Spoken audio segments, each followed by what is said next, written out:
Well, hello everybody. I am Greg Cooksey, and here is my principles that I have come up with for this particular presentation. And first and foremost, I think before anything else, when it comes to being in a ministry context, particularly, but in anything that we do as Christians, I think the foremost thing that we have to be able to do is we have to dedicate that ministry or that business or whatever leadership aspect that we have to dedicate that to Jesus, and we have to be connected to Him and stay connected to Him. This is something that Jesus Himself talks about in John chapter 15, verses 4 and 5, where He's talking about being the vine and us being the branches and us staying connected to Him because He is our source of life. And that's in every aspect of life. So when it comes to, again, leadership, whether it's in a business, a corporate setting, or a ministry setting, or even just as a family, that needs to be dedicated to Jesus, and we need to stay connected to Him and seek His wisdom and His truth out. And I think that in a society like today's, where there are so many other voices calling out that seem to make sense to us and that we can be subject to and vulnerable to, that if we can't keep that connection to Jesus and be strong in that, then we won't succeed in anything. And even at the end of verse 5 of chapter 15, what does Jesus say? He says, apart from me, you can do nothing. So that needs to be staying connected to Jesus and making Him the source of everything we do, whether it's business, whether it's ministry, whether it's family, and we're in leadership especially. It has to be Jesus at the center of everything. It can't be anything else. And if we ever allow anything else to be the center other than Jesus, we just won't at all succeed, because again, He says, apart from me, you can do nothing. And those of us that are Christians, of course, know that to be true, especially if we've ever tried anything else. So, again, the very first thing needs to be the connection to Jesus, and we need to stay in Him. And again, in John chapter 15, He says, if you remain in me, I'll remain in you. So that is, again, the first and foremost thing.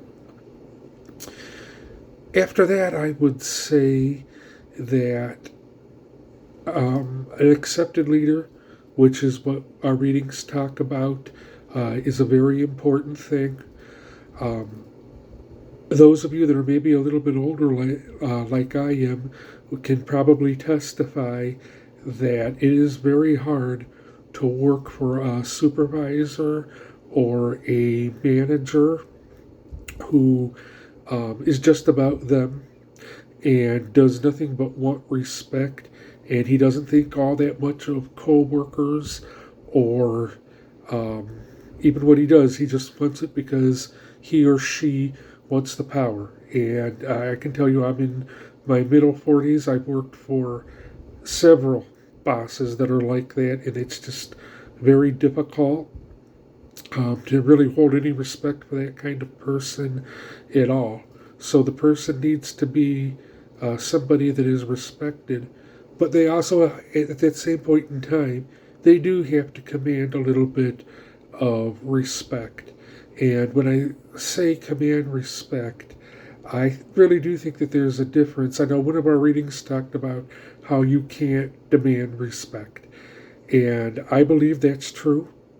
But I think that there's a difference between commanding respect and demanding respect. Okay, When you're demanding respect, you're kind of pushing things on people and you're not taking into account their feedback. You don't care about their feelings. You care nothing about them. You care about what you want. And that causes all kinds of conflict and hard feelings. And sometimes people either quit their jobs or they demand to be let off of teams or what have you. But essentially, that team and that particular business fails if the right people aren't involved. And that's what happens when you're just pushing things at people and not caring, and you're quote unquote demanding respect. Okay, when you're commanding respect, um, there's a certain overflow of life that makes you a desirable person. Okay, so if you can uh, exemplify yourself as a honest person, a decent person, a person who loves God, then that will trickle down into every other part of your life, and you'll show concern for people like Christ does. Okay, you'll have wisdom that people can tell from Christ. There's just this overflow that nobody else has that causes people to want to be around you, to want to learn from you, to want direction from you. Okay, so that's the difference. And James chapter 3, verses 1 to 21, talk about the tongue and how powerful of a thing that is and how many problems the tongue can cause. But I'm here to tell you that it's not just the tongue, it's that overflow that I'm telling you about that will either make or break you. And it'll be the same thing with the people that you are in charge of. If the overflow of your life is nothing but being a jerk and somebody that people don't want to be around, then that's not successful. But when you're humble, when you're open to other ideas, when you're willing to sit down and say, you know what, let's figure out how we can make this better, not just for the customers, but for my team as well. Okay, when you're willing to take that into account and then make decisions that make sense and do so in a reasonable fashion, people respect that a lot more than they respect people that just don't care.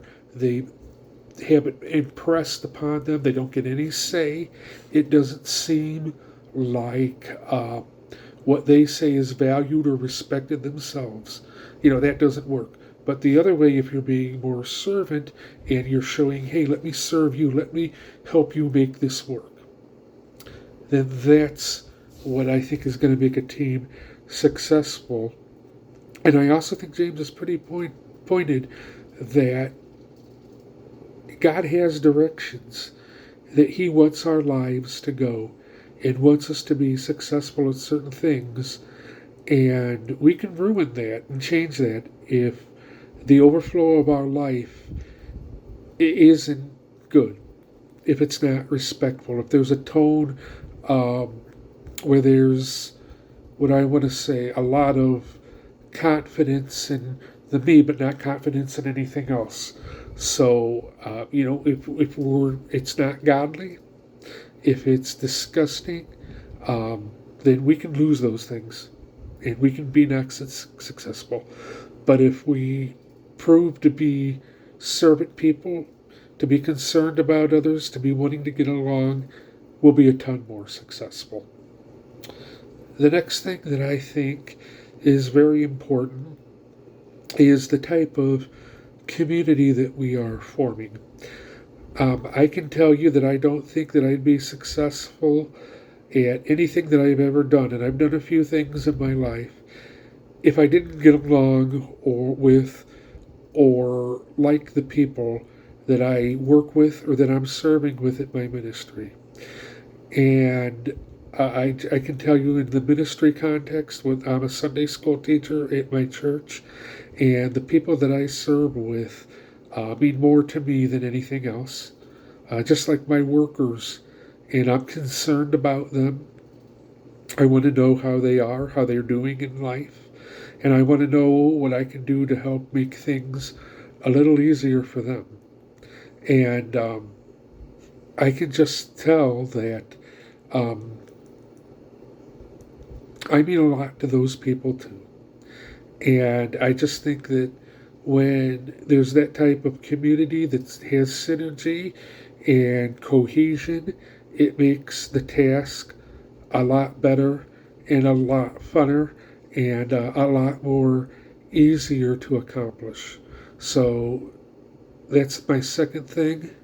And then my third thing is there does need to be some clear direction. And I'll give you two examples. Example number one is in my ministry. Like I told you, I serve in the children's ministry at my church, and the person that is the pastor and over at Leslie Klingmeyer, she does a terrific job knowing just exactly where she wants to take that ministry. Our church is growing, and there are a lot of different kids. We're starting to see a lot of kids with disabilities, being involved, families that have disabilities.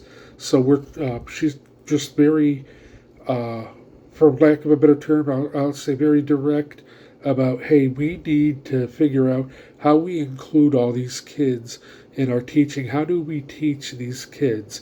How do we bring them to a place where they have a relationship with Jesus that's right and understands who he is? And she has all kinds of great ideas, whether they're involved with sports. Every summer we have she calls it a VBS with Attitude Camp that has some kind of big thing to it. She's checking in with families throughout the year and holding ministry events and figuring out how to get the team involved. So it's very clear where she wants to take that ministry. And for us, it's easier to say, hey, I want to be involved with this and I want to jump in and I want to follow. And I want to be able to help and I want you to help me. I always want her to tell me how I can be a better teacher, a better friend to the kids, uh, whatever it is. So those are my things that I have, and I hope that you enjoyed them and that you gain perspective for them. And thank you.